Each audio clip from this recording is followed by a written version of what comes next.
മുഗൾ ഭരണം ഒരു രാജ്യം എന്ന നിലയിൽ ഇന്ത്യയെ തകർക്കുകയാണോ അതോ ഉയർത്തുകയാണോ ചെയ്തത്? ബി.ജെ.പി. ഭരിക്കുന്ന നാട്ടിൽ വീണ്ടും മുഗൾ ഭരണം ചർച്ചയാകുമ്പോൾ അക്കാലത്ത് നിർമ്മിതികൾക്ക് നേരെ വരെ ആക്രമണം നടക്കുകയാണ്. ഒന്നാം മോദി സർക്കാർ അധികാരത്തിൽ വന്ന 2014 ശേഷമാണ് മുഗളന്മാരെ അപകീർത്തിപ്പെടുത്താനുള്ള ശ്രമങ്ങൾ വളരെ വ്യാപകമായി നടക്കുന്നത്. എന്നാൽ രാജ്യത്ത് മുൻകാലങ്ങളിലായി ഭരിച്ചിരുന്ന നിരവധി മുഗള ഭരണാധികാരികൾ നിർമ്മിച്ച ഏറ്റവും പ്രശസ്തവും ചരിത്ര പ്രാധാന്യവുമുള്ള സ്മാരകങ്ങൾ കഴിഞ്ഞ 5 വർഷത്തിനിടെ കേന്ദ്ര സർക്കാരിന് നേടിക്കൊടുത്ത വരുമാനം 500 കോടിയിലധികം രൂപയാണെന്ന് ഔദ്യോഗിക കണക്കുകൾ വ്യക്തമാക്കുകയാണ്. ഏപ്രിൽ 3 സാംസ്കാരിക മന്ത്രാലയം പാർലമെന്റിൽ അവതരിപ്പിച്ച കണക്കുകൾ പ്രകാരം ഉത്തർപ്രദേശിലെ താജ്മഹൽ, ന്യൂഡൽഹിയിലെ കുത്തബ് മിനാർ, ചെങ്കോട്ട, ആഗ്ര കോട്ട, മഹാരാഷ്ട്രയിലെ റാബിയ ദുറാനിയുടെ ശവകുടീരം എന്നിവ വിനോദസഞ്ചാരികൾക്ക് ഏറ്റവും പ്രിയപ്പെട്ട മുഗൾ കാലഘട്ടത്തിൽ നിർമ്മിക്കപ്പെട്ട സ്മാരകങ്ങളാണെന്ന് വ്യക്തമാക്കുന്നു. ഈ സ്മാരകങ്ങൾ തകർക്കാനാണ് സംഘപരിവാർ ശക്തികൾ കോപ്പുകൂട്ടിയിരിക്കുന്നത്.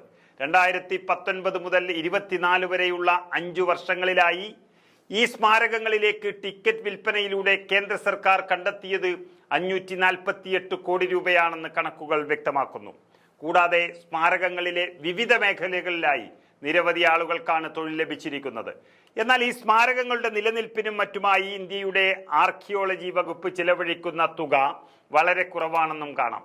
2023-24 വർഷത്തിൽ ആഗ്ര നഗരത്തിലെ സംരക്ഷിത സ്മാരകങ്ങളുടെ അറ്റകുറ്റപ്പണികൾക്കായി ആർക്കിയോളജി വകുപ്പ് 23.52 കോടി രൂപയാണ് നീക്കിവെച്ചത്. അതേസമയം ആ വർഷം താജ്മഹലിലെ ടിക്കറ്റ് വിൽപ്പനയിലൂടെ ലഭിച്ചത് 98.5 കോടി രൂപയായിരുന്നുവെന്നും കാണാം. 17-ാം നൂറ്റാണ്ടിൽ ജീവിച്ചിരുന്ന മുഗൾ ചക്രവർത്തിയായ ഷാജഹാൻ തന്റെ ഭാര്യ മുംതാസ് മഹലിന് ആദരസൂചകമായി നിർമ്മിച്ച താജ്മഹൽ എന്ന ലോകാത്ഭുതം കാണാൻ രാജ്യത്തിനകത്തെ ആളുകളിൽ നിന്ന് 50 രൂപയും വിദേശ വിനോദസഞ്ചാരികളിൽ 1100 രൂപയും നൽകണം. താജ്മഹലിലെ പ്രധാന ശവകുടീരം കാണുന്നതിന് എല്ലാ സന്ദർശകരും പ്രത്യേകം 200 രൂപ ടിക്കറ്റ് എടുക്കേണ്ടതുണ്ട്. രാജ്യത്ത് ഏറ്റവും കൂടുതൽ ആളുകൾ സന്ദർശിക്കുന്ന മുഗൾ സ്മാരകമായ താജ്മഹലിൽ 5 വർഷത്തിനിടെ 297.33 കോടി രൂപയുടെ വരുമാനമാണ് സർക്കാർ ഖജനാവിലേക്ക് വന്നിരിക്കുന്നത്. മുഗൾ കാലഘട്ടത്തിൽ നിർമ്മിതമായ രാജ്യത്തെ ഏറ്റവും പ്രശസ്തമായ 2ാമത്തെ സ്മാരകമാണ് കുത്തബ് മിനാർ.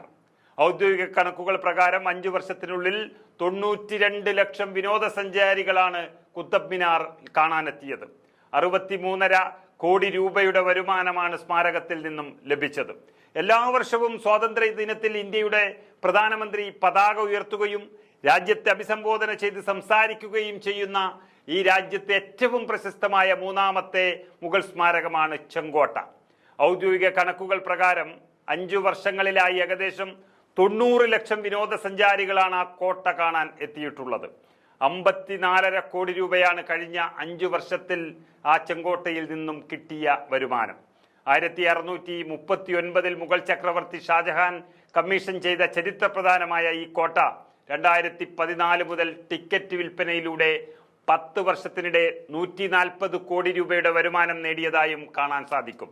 യുനെസ്കോയുടെ ലോക പൈതൃക പട്ടികയിൽ ഇടം പിടിച്ച ചരിത്രപ്രധാനമായ 4ാമത്തെ മുഗൾ സ്മാരകമാണ് ആഗ്ര കോട്ട. 2019 മുതൽ 24 വരെ 69.61 ലക്ഷം വിനോദസഞ്ചാരികളാണ് ആഗ്ര കോട്ട കാണാനെത്തിയത്. ഇതിലൂടെ 65 കോടി രൂപയോളം വരുമാനം ലഭിച്ചു. മഹാരാഷ്ട്രയിലെ ഔറംഗാബാദിൽ സ്ഥിതി ചെയ്യുന്ന റാബിയ ദുരാനിയുടെ ശവകുടീരമാണ് രാജ്യത്തെ ഏറ്റവും കൂടുതൽ ആളുകൾ സന്ദർശിക്കുന്ന 5ാമത്തെ മുഗൾ സ്മാരകം. 1660 മുഗൾ ചക്രവർത്തിയായിരുന്ന ഔറംഗസേബിന്റെ മകൻ രാജകുമാരനായിരുന്ന അസം ഷാ തന്റെ അമ്മ ദിൽറാസ് ബാനു ബീഗത്തിന്റെ സ്മരണയ്ക്കായി നിർമ്മിച്ചതാണ് ഈ സ്മാരകം. ബീബി കാ മക്ബറ എന്നും അറിയപ്പെടുന്ന ഈ സ്മാരകം 2019 മുതൽ 24 വരെ 42 ലക്ഷത്തിലധികം വിനോദസഞ്ചാരികളാണ് സന്ദർശിച്ചിരിക്കുന്നത്. ഈ കാലയളവിൽ 69 കോടി രൂപയുടെ വരുമാനമാണ് ബീബി കാ മക്ബറയിൽ നിന്നും ലഭിച്ചിട്ടുള്ളത്. 5 വർഷങ്ങളിലായി ഇവയിലെ എല്ലാം ടിക്കറ്റ് വിൽപ്പനയിലൂടെ ലഭിച്ചിട്ടുള്ളത് 42 കോടി രൂപയിലധികമാണ്. മുഗൾ കാലഘട്ടത്തിലെ സ്മാരകങ്ങൾ സർക്കാരിന്റെ ഖജനാവിലേക്ക് എത്തിക്കുന്നത് ഇങ്ങനെ കോടിക്കണക്കിന് രൂപയാണ്. ഈ സ്മാരകങ്ങൾക്കെതിരെ തിരിയുന്ന ബി.ജെ.പി. സർക്കാർ വരുമാനം പോക്കറ്റിലാക്കുമ്പോൾ അല്പമെങ്കിലും ഉളുപ്പുണ്ടോ എന്ന് മാത്രമാണ് ചോദിക്കാനുള്ളത്.